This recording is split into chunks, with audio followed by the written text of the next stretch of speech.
Hey everyone, Kyle once again, and welcome back to the next episode review of Suicide Squad Isekai Episode 8. And once again, I would say a really great episode. I thought probably one of the funnier episodes, I would say.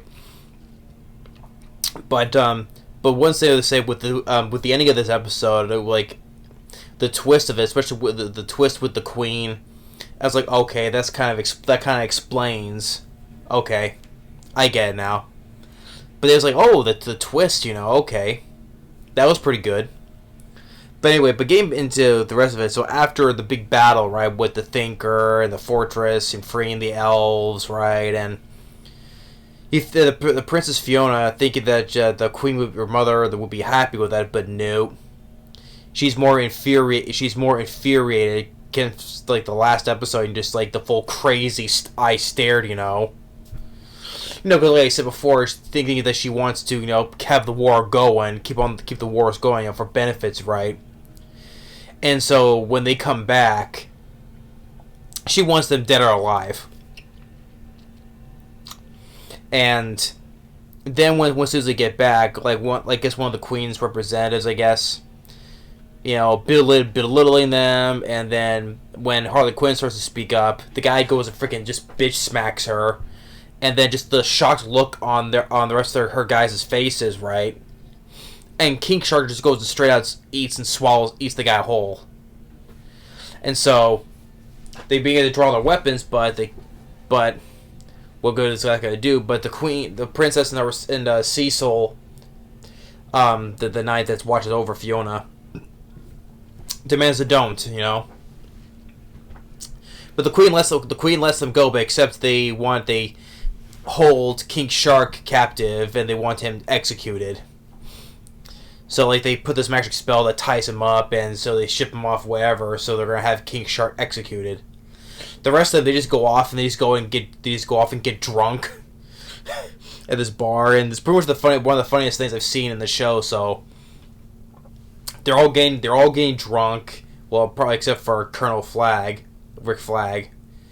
And then there's this guy who plays this tune on this so-called violin-looking thing, and then one thing at least know, they all get in a bar fight. Peacemaker says you're disturbing the peace, and he goes full commando. He's like wearing nothing from the waist down, no pants, no underwear. He's full on commando. I'm like, this is how crazy. It just shows how crazy this guy is.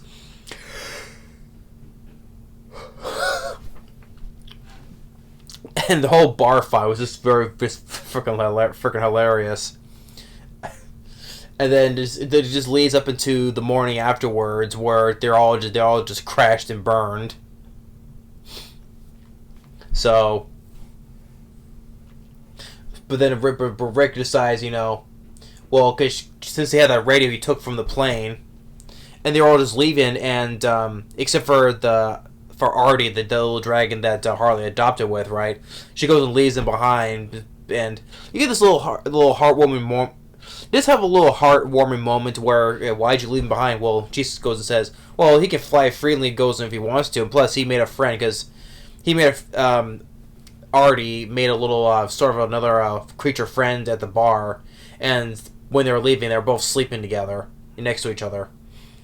So, okay, that was a little heartfelt moment right there, where it's okay, he can go where he wants to, but he has a friend. He just made a friend, so he didn't want to leave him without him. So they just left him there. But so that was another little heartfelt moment there. But then Rick calls on the walkie he got from the radio, talking to Amanda Waller. Thinking how they're gonna set off the explosives around their that's embedded in their heads. Except for Clayface, she goes and ignites the explosives and his head blows up, which I kind of figured that would not kill him because he's clay. He's made out of clay, right? But given the fact that he's lying, they're shocked to see him. He's let him lying there, basically dead. And then all of a sudden, when he's still alive, they're all just, oh, you're not dead.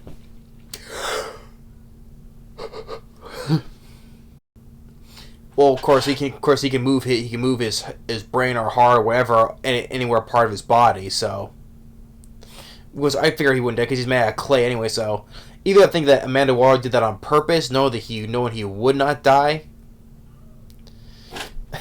or just give Rick Flag the motivation to to continue on with the mission, right? So, either way, they're gonna continue going to. They're gonna go back and rescue King Shark because they need him. So, but that was very cool too. And then came the twist at the end of this episode when Fiona was going to go check on her mother, and then, I don't think the Queen sees her though, but she's almost talking to herself. And it's like, how dare they sabotage my plans? Which that confirms one thing. Yep, I'm right, that she wanted to keep the war going because it's kind of like benefiting for her, right? But then she's standing in front of a mirror, and the reflection, it doesn't match the Queen.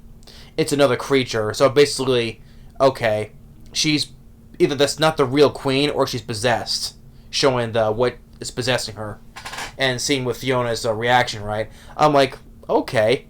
First, if it gives me it gives me the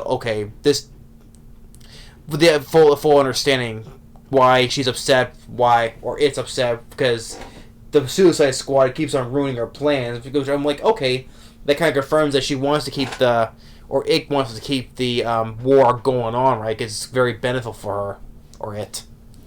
But that was a good twist, though, because then you see. First, I didn't see it. At first, I had to go back and take a look.